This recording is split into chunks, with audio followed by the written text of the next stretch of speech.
নমস্কাৰ। নমস্কাৰ। আমি আমাৰ বাৰ্তালাইভৰ দৰ্শক মণ্ডলীক আমাৰ এই আলাপ অনুষ্ঠানলৈ স্বাগতম জনাইছোঁ।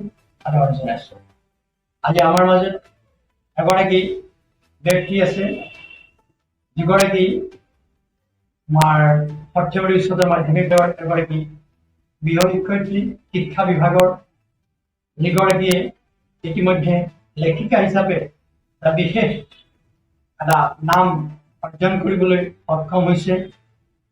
নলবাৰী সামাজিক সাংস্কৃতিক অনুষ্ঠানত যিগৰাকী ব্যক্তি জড়িত, তেখেত হৈছে সন্মানীয় শ্ৰীযুতা কবিতা দত্ত।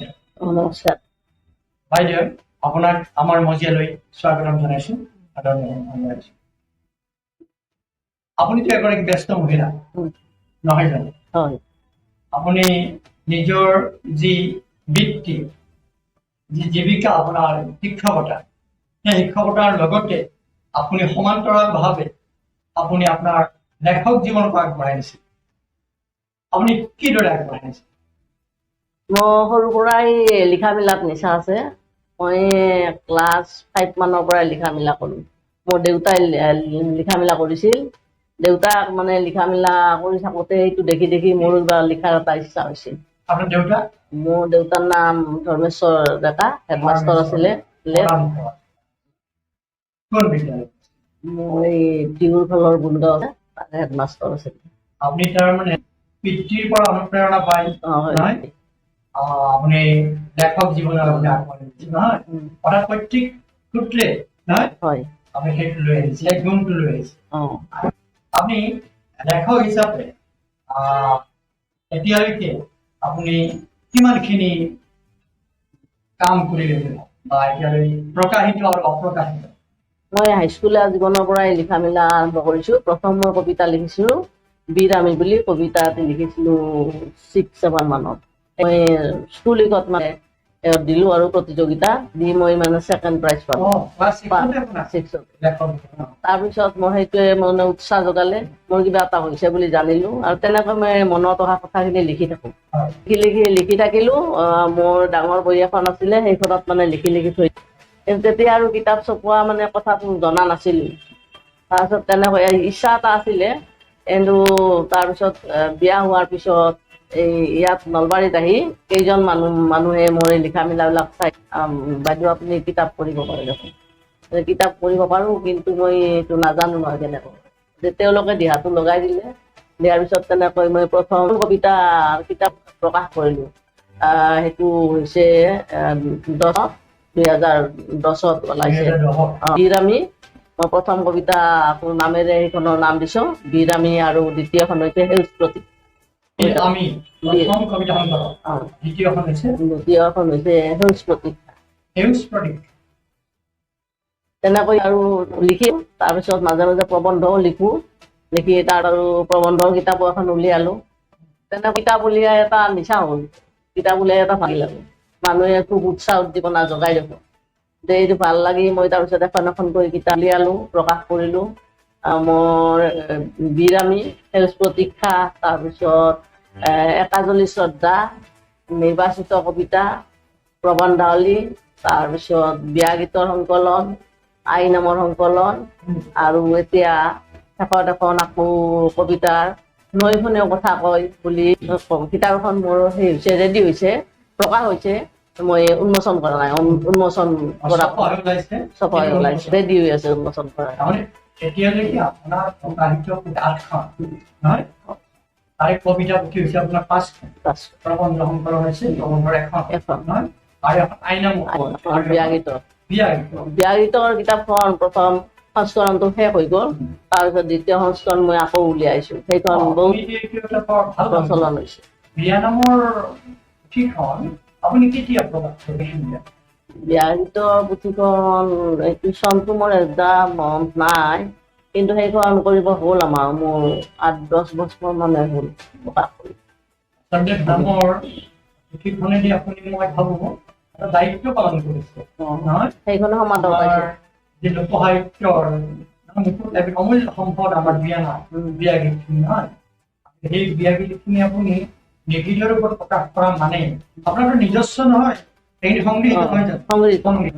গতিকে আমাৰ সেই লোকসংগীতখিনি সংগ্ৰহ কৰি প্ৰকাশ কৰিছে মানে তাক আপুনি সাহিত্য দিলে হয় নহয়? তাৰ আগত বিয়ানামৰ পুথি আছিল, সংৰক্ষণ কৰি থৈ দিলো, সংৰক্ষণ কৰিলে ৰাখিলে, যিখিনি আমাৰ পিছত পোৱা যাব, যাক বিভিন্ন ধৰণৰ ধ্যান কৰিব পাৰিব। বিয়ানামৰ জৰিয়তে বিয়া গীতৰ জৰিয়তে আমাৰ অসমীয়া সমাজ নহয়, আমাৰ সমাজৰ মূল ভাষা প্ৰস্ফুটিত হয়। সেইটো এটা সম্পদ, গতিকে সম্পদ সংৰক্ষণ কৰাটো সঁচাকৈ দায়িত্ব। আৰু তেনেকৈ এই আইনামৰ বিয়ানামৰ পুথি আপুনি তেনেকে প্ৰকাশ কৰাৰ আগত আছিলে বাৰু? বিয়া গীত আছে, লিখিত ৰূপত আছে, কিন্তু কথিত ৰূপটো লিখা ৰূপত তেনেকৈ নাছিলে। আমাৰ জীৱনত তাত প্ৰতিফলিত হৈছে ন, তুলি ধৰা গৈছে, আপুনি বহুকে তুলিছে, একেবাৰে কথিত ভাষাতে লিখিছো মই, পৰিমাৰ্জিত কৰা নাই। লিখা কথিত ভাষাত লিখা অলপ দিগদাৰ, লিখোতে অলপ খোকোজা লাগে। আইনামো তেনেকৈ তাৰমানে মোৰ ডাঙৰ ল'ৰাটো বসন্ত ওলাওতে কাষত থাকিব লাগে, শীতলা পঢ়ি থাকিব লাগে, গাই থাকিব লাগে। আমাৰ ওপৰতে আৰু কি হৈছিলে, এই নাবালিকা ছোৱালী বিলাকে মানে বসন্ত ওলালে এই আইনামৰ গান বিলাক গাব লাগে। তেনেকৈ আমি গাইছিলো সৰুতে। তাৰপিছত বসন্ত ওলাওতে সেইবিলাক গাব ধৰিলো। গাঁৱতে মনত মানে ভাব হ'ল, মই দেখোন এখন এই আইনামৰ কিতাপ এখন উলিয়াব পাৰো এই গান বিলাকৰে। তেনেকৈ মই সেইটো ছোৱালী কালতে পৰিকল্পনা নাছিলে। আমি নাবালিকা ছোৱালী বিলাকে তেতিয়া এইবিলাক গাইছিলো। তাৰমানে যেতিয়া মোৰ ল'ৰাটো বসন্ত ওলালে তেতিয়া এইবিলাক মই গালো। গোৱাৰ পিছত মোৰ মনত ভাব হ'ল, মইতো এনেকৈ এখন বসন্তৰ কিতাপ উলিয়াব পাৰো আইনামৰ। তেনেকৈ উলিয়ালো। আইনামখিনি আপুনি আমাৰ গাঁৱে গাঁৱে গৈ আপোনাৰ সম্পূৰ্ণ মনৰ স্মৃতিৰ পৰা নে গাঁৱে গাঁৱে গৈ আপুনি? নাই, স্মৃতিৰ পৰাই সেইবিলাক আমি গাইছিলো। স্মৃতি শক্তিটো সৰু আছিলে, মনত আছে গান বিলাক, গতিকে তেনেকৈ গালো। কৰবাত অকণমান সেই লাগিলে আমাৰ মাও মানে জানে বা গাইব জানে, সুধি এইটো গানটো কেনেকুৱা আছিল, তেনেকৈ সুধি সংগ্ৰহ কৰিছো। সাংস্কৃতিক পৰিয়ালৰ জন্ম হেতুকে মোৰ সংস্কৃতিৰ প্ৰতি মই খুব ধাউতি সৰুৰ পৰাই। ধাউতি এটা আছে, তেনেকে আপুনি যিটো সেই কথা সোমাই আছে, এটা আইনাম অকণ শুনাই দিব নেকি? আইনাম আমি বহুতে নাজানো আইনাম কি আচলতে। প্ৰথম মানে আইনাম হলে এইটো আমি গান গাইছিলো। ঠাইখিনি মুচা কাছা ফুল ম কৰে, তাতে বহি ডাঙৰ মালাই কি নাম ধৰে। ঠাইখিনি মুচা কাছা ফুল ম কৰে, তাতে বহি মাইজুমালাই কি নাম ধৰে। ঠাইখিনি মুচা কাছা ফুল ম কৰে, তাতে বহি নাংমালাই কি নাম ধৰে। ঠাইখিনি মুচা কাছা ফুল ম কৰে, এনেকৈ মানে বিৱৰণ দি যায়। তাৰমানে হ'ল আমাৰ বসন্তৰ লগত আমাৰ নীতি নিয়মৰ যিখিনি কথা আছে, বসন্তত মানে খুব নিয়ম নীতিত থাকিব লাগে। আপুনি কবিতা পুথি আপুনি যিখিনি লিখিছে, আপুনি লেখক হিচাপে আপুনি এইখিনি সন্তুষ্ট? এইখিনি সন্তুষ্ট হোৱা নাই, মন আছে, বহুত মন আছে আৰু লিখিবৰ কাৰণে। কবিতা লিখি আছো, মই কবিতা লিখি থাকো মাজে মাজে, গতিকে সেই কবিতাবিলাক লগে লগে মই কবিতা পুথি উলিয়াম আৰু। তেনে প্ৰবন্ধ লিখি আছো, এই বিভিন্ন আলোচনী যেতিয়া মই দিওঁ বা বিহু বা বিভিন্ন ধৰণৰ, এতিয়া আৰু বিশেষকৈ নলবাৰীত বিহুৰ আলোচনী বা বিভিন্ন ধৰণৰ সাহিত্য সভাৰ আলোচনী এনেকুৱাত দিব লাগিলে মই প্ৰবিলাক লিখো, লিখি তেনেকৈ দিওঁ। আৰু পিছত এই প্ৰবন্ধবিলাক লগাই প্ৰবন্ধশালী উলিয়াব পৰা যাব, তেনেকুৱা আৰু পৰিকল্পনা আছে। আৰু বিশেষকৈ মোৰ এখন ছাবজেক্টৰ ওপৰত মানে কিতাপ উলিয়াবলগীয়া আছে তেনেকুৱা লিখা মোৰ, কিন্তু সময়টো ইমান কম হয় যে মই পিছলৈ মানে সেইখন লিখিবৰ কাৰণে এটা হাবিয়াস আছে। আচ্ছা, আপুনি এনে কবিতা হিচাপে কবি হিচাপে আপোনাৰ কবি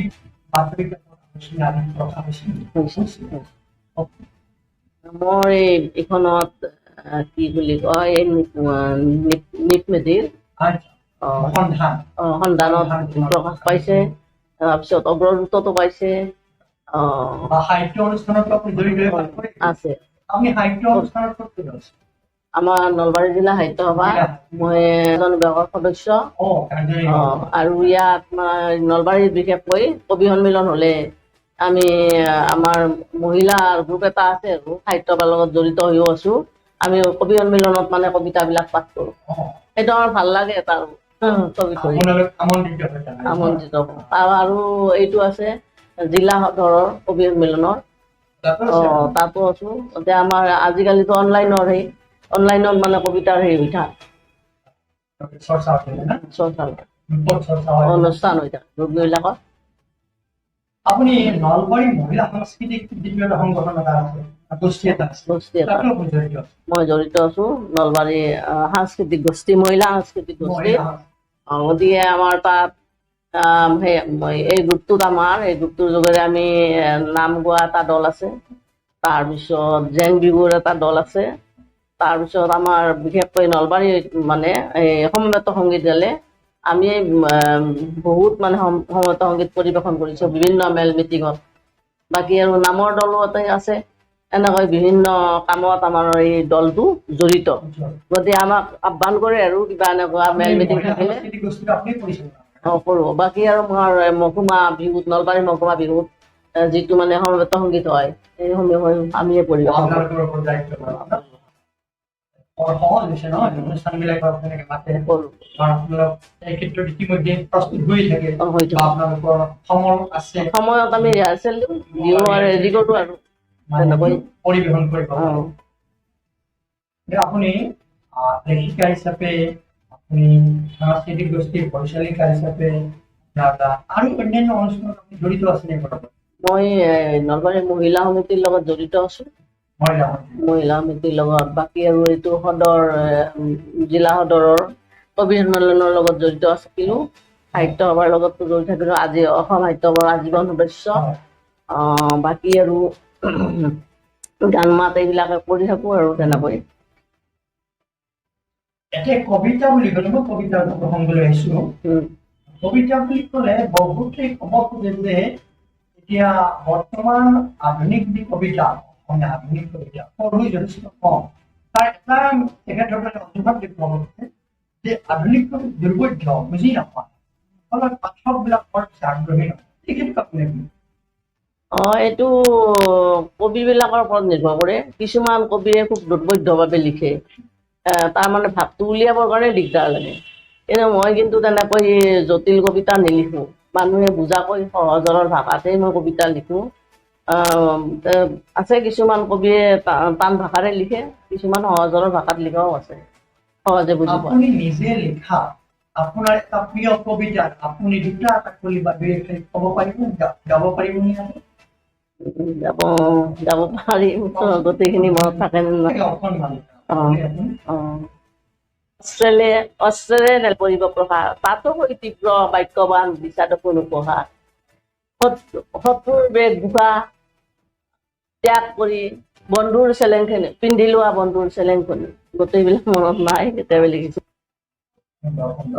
আপুনি এই দুটা মানে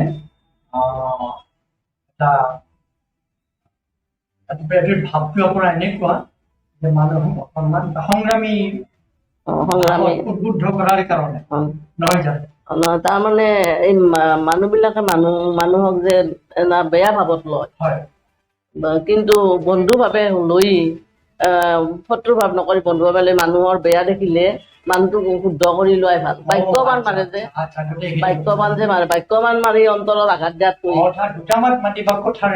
মানুহে মানুহক জয় কৰিব নোৱাৰে, বন্ধু ভাৱে মানুহক জয় কৰিব পাৰে, মানুহৰ চলিব পাৰে। বৰ সুন্দৰ কথা। আপুনি বাইদেউ আমাৰ শ্ৰোতা দৰ্শকসকলক কৈছো যে আমাৰ মাজত এগৰাকী উচ্চতৰ মাধ্যমিক বিদ্যালয়ৰ শিক্ষয়িত্ৰী, বিষয় শিক্ষয়িত্ৰী আমাৰ মাজত উপস্থিত কবিতা তালুকদাৰ বাইদেউ এগৰাকী লেখিকা, এগৰাকী শিক্ষয়িত্ৰী, এগৰাকী গৃহিণীও।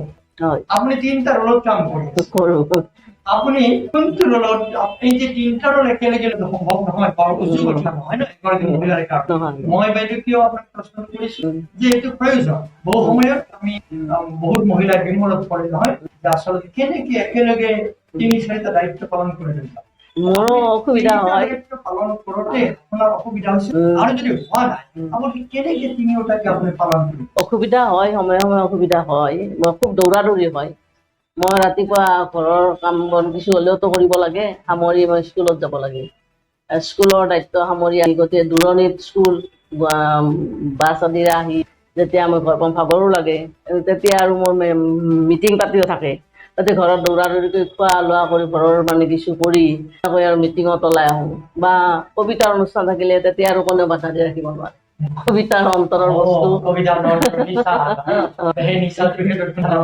তেনেকুৱা নোৱাৰে আৰু গতিকে স্কুলৰ পৰা আহি তাৰপিছত আৰু তেনেকুৱা অনুষ্ঠান থাকিলে গুচি আহোঁ আৰু নাথাকিলে ঘৰত অলপ ৰেষ্টেই ল'লোঁ তাৰপিছত ঘৰুৱা কামটো থাকেই ঘৰুৱা কামতো কৰিব লাগে নিজৰ ল'ৰা ছোৱালী আছে বা শাহু আছে স্বামী আছে গতিকে ঘৰতো কৰিবলগীয়া আছে তাৰে মাজত মোৰ যিহেতু এটি নিচা আছে আগ্ৰহ আছে গান মাতৰ প্ৰতি আগ্ৰহ লিখা মেলাৰ প্ৰতি আগ্ৰহ এই ফাঁকে ফাঁকে মই এইটো চলাই যাওঁ ঘৰৰ পৰা বহুতৰে ভিতৰত যিবোৰ থাকে সম্ভাৱনীয়তা নহয় প্ৰতিভা সেইবোৰ তেনেকে তাৰ ভিতৰত শেষ হৈ যায় বুকুত শেষ হৈ যায় সকলোত শেষ হৈ যায় আপুনি এই ক্ষেত্ৰত অসুবিধা পাইছে অসুবিধা মানে অসুবিধা কেতিয়াবা হয় ঘৰত কিবা কাম থাকিলে আলহী আহিলে কিবা আহিলে সেইখিনি কৰাৰ বেছি মানে হেৰি হয় তাগিদা হয় কিন্তু সেই তাগিদা থাকিলেও যেতিয়া অন্তৰত মানে এইটো থাকে কবিতাটো থাকে গানটো থাকে তেনেকুৱা অনুষ্ঠান থাকে সেই অনুষ্ঠানটোৱে আহ্বান কৰি থাকে গতিকে সেইটো দৌৰা দৌৰিকে সামৰি আৰু তেনেকৈ আৰু নিজৰ কামত ওলাই আহোঁ সেইখিনিও কৰোঁ তাৰমানে সেইখিনিও কৰি বেছি ভাল লাগে সেই বস্তুটো যিহেতু মোৰ হবি ভাল পাওঁ অৱশ্যে এটা কথা কি এগৰাকী লেখক বা লেখিকা নহয় যি সমাজৰ অভিজ্ঞতাৰ সাংসাৰিক জীৱনৰ যিবোৰ অভিজ্ঞতা সেই অভিজ্ঞতা বেছি পুষ্ট কৰে নহয় গতিকে মই ভাবোঁ আৰু লেখক জীৱনত তাৰ প্ৰতিফলন ঘটে গতিকে এইবিলাক যে প্ৰয়োজনেই থাকে নহয় কিছু অসুবিধা কিছু বাধা সৰুৰ পৰা ঘৰৰ পৰা মই উৎসাহ উদ্দীপনা পাইছোঁ বাপবৰ্গৰ পৰা বা এতিয়াও মোৰ স্বামী অকত মানা নকৰে তাৰে ফাঁকে ফাঁকে মই ঘৰত যিহেতু মই এজনী বোৱাৰী ঘৰখনো চাব লাগিব ঘৰখন চোৱাৰ উপৰিও মই তাৰে মাজতে এইখিনি আৰু কিবা কৰি মেনেজ কৰি থাকোঁ আৰু আপুনি আচলতে ভাগ্যৱান নহয় আপুনি ঘৰৰ পৰা বাধা পোৱা নাই ঘৰ চলাইছে আপুনি মানে যিটো আপুনি লয় সেইটোক আপুনি নিয়াৰিকৈ পালন কৰাৰ চেষ্টা কৰে কৰোঁ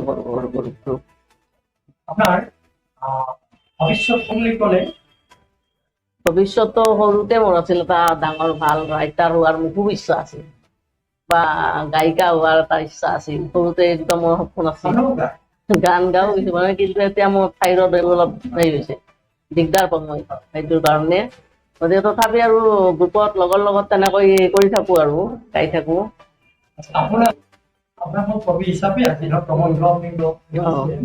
কবিতা মই বেছিকৈ লিখিছোঁ আপুনি অসমৰ আপোনাৰ প্ৰখ্যাত কবি বা আপোনাৰ প্ৰিয় কবি বুলি যদি মই কওঁ এগৰাকী কোনগৰাকী অসমীয়া কবি আপোনাৰ প্ৰিয় মতে মানে হীৰেণ ভট্টাচাৰ্যৰ মৃত্যু নিশ্চিত হ'ল গতিকে হীৰেণ ভট্টাচাৰ্য মোৰ খুব প্ৰিয় কবি তেখেতেও খুব সহজ সৰল চিম্পুল মানুহ মই চিম্পুল মানুহবিলাকেই বেছিকৈ ভাল পাওঁ গতিকে তেখেতক আমি ভাল লাগে আৰু কবি হিচাপত লগো পাইছোঁ মই ফিজিকেলি অসমীয়া কবিতা জনপ্ৰিয় সাধাৰণ মানুহেও কবিতা পঢ়ি লগ পোৱা সেই ধৰণৰ প্ৰথম কবি বুলিয়ে তেখেতে বুজি পাব পাৰিছে নহয় তেখেতৰ কবিতা যি এবাৰ কবিতা সেই কবিতাৰ পৰা চালন কৰিব পাৰে বহুত কবিৰ কবিতাৰ পৰা নোৱাৰে তেখেত সঁচাকৈ আমাৰ নমস্য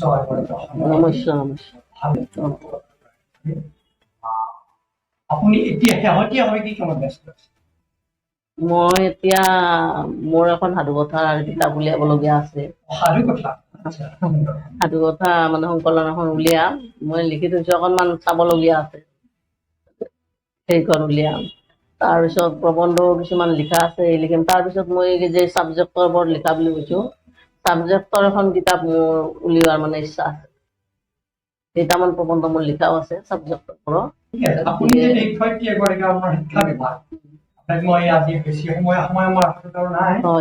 মই এটা প্ৰশ্ন আপোনাক কৰো, এই যে আপোনাৰ বিষয় শিক্ষা, আপুনি শিক্ষয়িত্ৰী, এই যে নতুন শিক্ষানীতিৰ কথা এটা আহি আছে, এই নতুন শিক্ষানীতি সম্পৰ্কে কেতিয়াবা ভাবিছে বা নতুন শিক্ষানীতিয়ে আমাৰ নতুন প্ৰজন্মক কিদৰে উপকৃত কৰিব বুলি ভাবে, থোৰতে ক'বলগীয়া আছে? নতুনৰো প্ৰয়োজন আছে।